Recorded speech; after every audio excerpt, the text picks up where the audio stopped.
things are going right, this author says. I was always confused. Most of us relax when things are going right. Why disturb the apple cart? Let's relax and enjoy. Things are going right.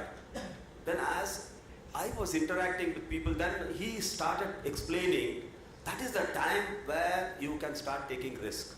When things are going right, you can start bringing in some changes.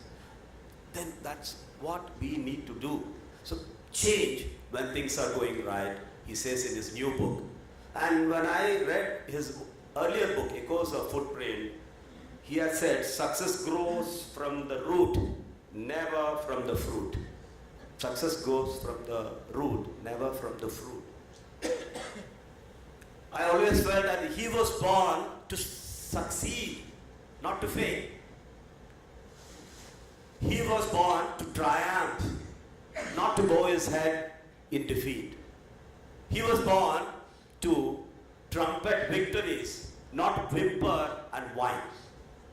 He always ensured that he succeeded in whatever he did, because he was passionate. He gave his 100% to whatever he had to do. And in anything he does, even I personally, I've seen him not knowing anything about plants, seeds, soil, agriculture, nothing he knew. But once he got the place, he realized that he need to know, and now he can write a book on that also. He's become so, he passionately pursues whatever he wants and whatever he has to do. And that is exactly what we need to imbibe in ourselves. Whenever you take up the responsibility, we need to passionately pursue that. So today, we have a person who is dynamic, daring, caring, a wonderful human being who happens to be an entrepreneur, a motivational speaker, business mentor, and a wonderful friend. I have the privilege to invite him to address us and share his experiences of writing this wonderful book. Please put your hands together to welcome Mr. Claudius Pereira. Thank you, George. I think for a minute I was wondering if he was giving me a eulogy.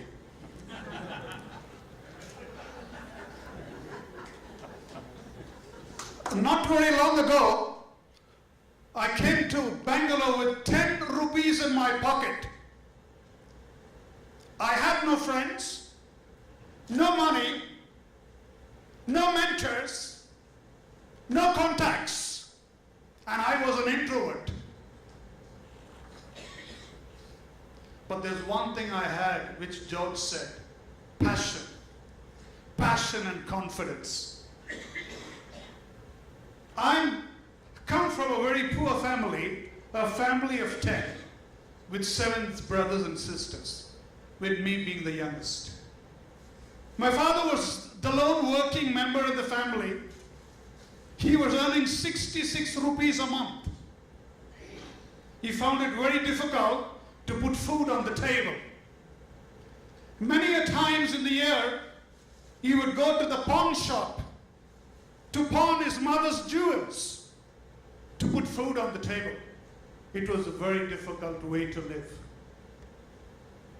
The first blow came in my life when my mother died when I was 3 years old. I was brought up by my sister, who was 13 at that time. The biggest setback in my life was I used to suffer from convulsions when I was young. So I used to stutter and stammer. That's how I became an introvert. But with the support of my family, I told myself, I don't want to stay alive, I want to be alive. When I was 8 years old, I was made to feel worthless. Thanks to your cousins and uncles, that's what they do in our lives. When my father brought me to Bangalore to see my brother, and then he told me, son, why not we stay one night in the city of Bangalore? And I was ecstatic. And then we went to my cousin's place, and then after 10 minutes, my father asked his brother, can we spend the night? They declined. They said no. Humiliated, my father and me walked to the train station, Bangalore station. I could have gone around like a pity party. But I decided that Bangalore, I'm coming. And here I am.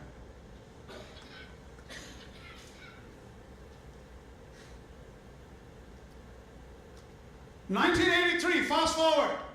I came into Bangalore. I finished my IT course. At that time, IT was at a nascent stage. There were no jobs. Today, many jobs get taken into the campus itself.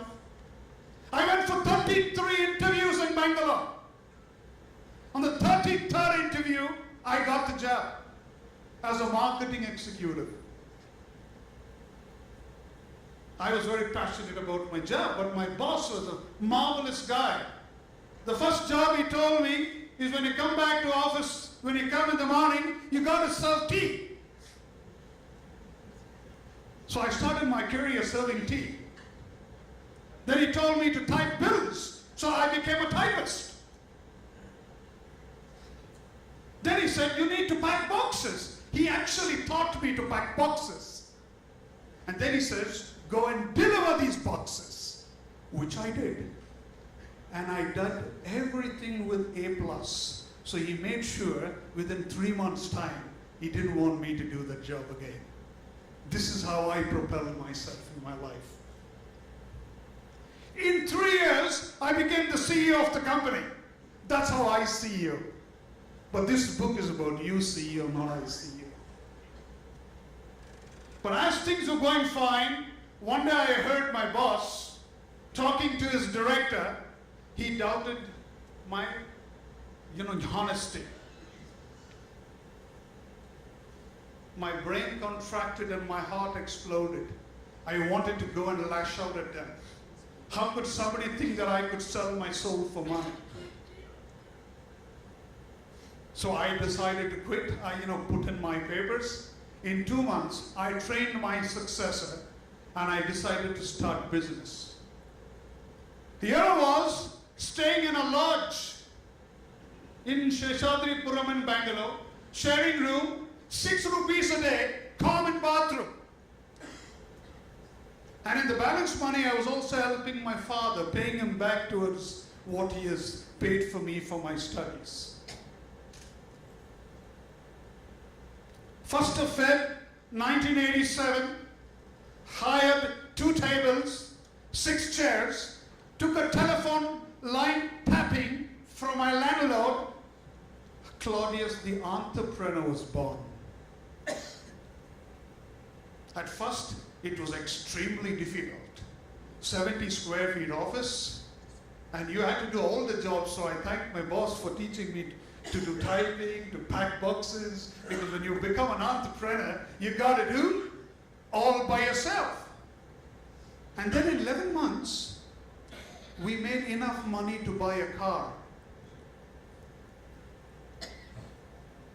And then in a matter of 3 years, from a 70 square feet office with no staff to 20 staff, with 5 lakhs turnover to 5 crores, we were successful, and we thought nothing's going to stop us. And when you're young, bubbling, enthusiastic, raging hormones, and you get so successful, what happens? Success goes into? That's exactly what happened to me. We were extremely successful. In 3 years, success was intoxicating. Because they say, when you get opportunities, opportunities lie in the man, not in the job. And then we threw all our governance and whatever we needed to do in our lives, we decided to start 4 companies in no time, and then we decided to take loans from banks and started funding our vision. One by one, as the days passed by, our decisions began to fail. And before we knew, what could happen by our 5th year, we were absolutely broken, shattered, and slaughtered. It was very tough tasting failure. And as I was picking up the bits and pieces of my life, I got the final blow when my co-founder called me and said, let's wind up. Every fiber in my body was screaming failure. And here was I, just married, it's a couple of months. I didn't have the courage to go back home and tell my wife that I'm a failed businessman. Actually, I didn't want to live anymore. 12 o'clock that night, I was staring up at the ceiling, thinking that should I live anymore? But then I decided, something told me from within, Claudius, don't give up. And I did not. So the very first chapter of this book, ICO, I talk about what is your worth. Worth not in the form of money, but what you bring to the table.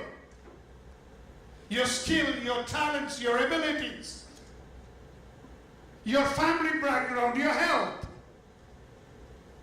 And finally, your attitudes, which has finally made you.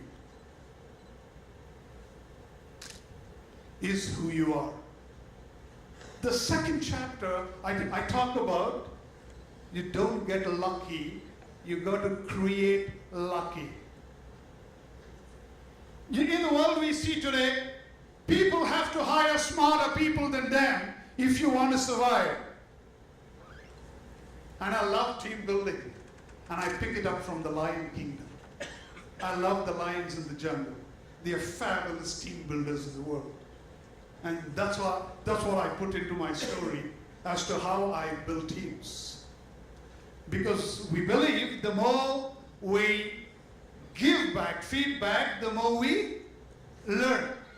And that's the great thing we see in KE.